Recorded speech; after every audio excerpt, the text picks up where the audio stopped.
हिंदुस्तान के साबिक वजीर आजम डॉक्टर मनमोहन सिंह 92 साल की उम्र में इंतकाल कर गए। उनके इंतकाल पर हुकूमत ने 7 दिन की कौमी शोक का ऐलान किया है और कांग्रेस समेत कई जमातों ने अपने प्रोग्राम मनसूख कर दिए हैं। मुल्क भर में अवाम और रहनुमाओं की जानिब से ताज़ियत और खिराज तहसीन का सिलसिला जारी है। डॉक्टर मनमोहन सिंह, जो हिंदुस्तान के 2 मरतबा वजीर आजम रह चुके हैं, रात को दिल्ली के एम्स में इंतकाल कर गए। उन्होंने शाम के वक्त उन्हें बेहोशी की हालत में अस्पताल मुंतकिल किया गया था, जहां उन्होंने रात के 9:51 आखिरी सांस ली। डॉक्टर मनमोहन सिंह को तवील अरसे से सेहत के मसाइल का सामना था और माजी में भी उन्हें कई बार इलाज के लिए अस्पताल दाखिल होना पड़ा था। उनके इंतकाल की खबर पर सियासी, समाजी और अवामी हलकों में गहरे गम का इजहार किया जा रहा है। इस मौके पर हुकूमत ने 7 दिन के कौमी शोक का ऐलान किया है। डॉक्टर मनमोहन सिंह के इंतकाल पर कांग्रेस पार्टी ने 7 दिन के लिए अपने तमाम प्रोग्राम मनसूख कर दिए हैं, जिनमें पार्टी का यौम तासीस भी शामिल है। पार्टी ने कहा कि उनकी क़यादत और खिदमत हमेशा याद रखी जाएगी। उनके दूरअंदेश पॉलिसियों ने हिंदुस्तान को न सिर्फ इक़्तिसादी तौर पर मजबूत किया, बल्कि आलमी सतह पर इसका विकार बुलंद किया। साबिक वजीर आजम डॉक्टर मनमोहन सिंह को दुनिया भर के रहनुमाओं ने उनके इंतकाल पर खिराज अकीदत आज पेश किया। उनकी क़यादत और आलमी सतह पर हिंदुस्तान के लिए किए गए इक़्तिसादी और सिफारती इक़दामात को सराहा गया। डॉक्टर मनमोहन सिंह 2004 से 2014 तक हिंदुस्तान के वजीर आजम रहे और उनकी क़यादत में हिंदुस्तान ने 1951 के इक़्तिसादी असलाहत के बाद अपनी मैशत को आलमी सतह पर मुस्तहकिम किया। डॉक्टर मनमोहन सिंह की नरम मिजाजी, दानिशमंदी और अवाम खिदमत के लिए उनका एहतराम किया गया और उनकी खिदमत एक आलमी मेयार के रहनुमा की हैसियत से हमेशा याद रखी जाएगी। वज़ीर आज़म नरेंद्र मोदी ने इस मौके पर साबिक वज़ीर आज़म और कांग्रेस के सीनियर रहनुमा डॉक्टर मनमोहन सिंह के इंतकाल पर गहरे रंज और गम का इजहार किया। एक राष्ट्र के रूप में भी हमारे लिए बहुत बड़ी क्षति है। विभाजन के उस दौर में बहुत कुछ खोकर भारत आना और यहां जीवन के हर क्षेत्र में उपलब्धियां हासिल करना, ये सामान्य बात नहीं है।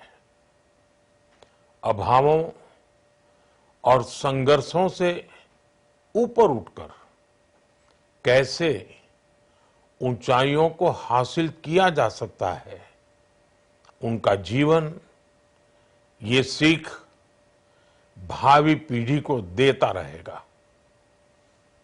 एक नेक इंसान के रूप में, एक विद्वान अर्थशास्त्री के रूप में और रिफॉर्म्स के प्रति समर्पित लीडर के रूप में उन्हें हमेशा याद किया जाएगा।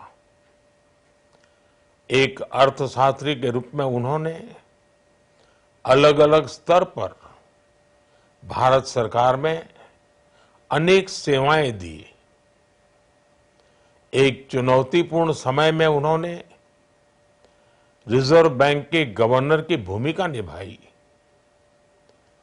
पूर्व प्रधानमंत्री, भारत रत्न श्री पीवी नरसिम्हा राव जी की सरकार के वित्त मंत्री रहते हुए उन्होंने वित्तीय संकट से घिरे देश को एक नई अर्थव्यवस्था के मार्ग पर प्रशस्त किया। प्रधानमंत्री के रूप में देश के विकास में और प्रगति में उनके योगदान को हमेशा याद किया जाएगा। जनता के प्रति, देश के विकास के प्रति उनका जो कमिटमेंट था, उसे हमेशा बहुत सम्मान से देखा जाएगा। डॉक्टर मनमोहन सिंह जी का जीवन उनकी ईमानदारी और सादगी का प्रतिबिंब था। वो विलक्षण सांसद थे। उनकी विनम्रता, सौम्यता और उनकी बौद्धिकता उनके संसदीय जीवन की पहचान बनी। मुझे याद है कि इस साल की शुरुआत में जब राज्यसभा में उनका कार्यकाल समाप्त हुआ, तब मैंने कहा था कि सांसद के रूप में डॉक्टर साहब की निष्ठा सभी के लिए प्रेरणा जैसी है।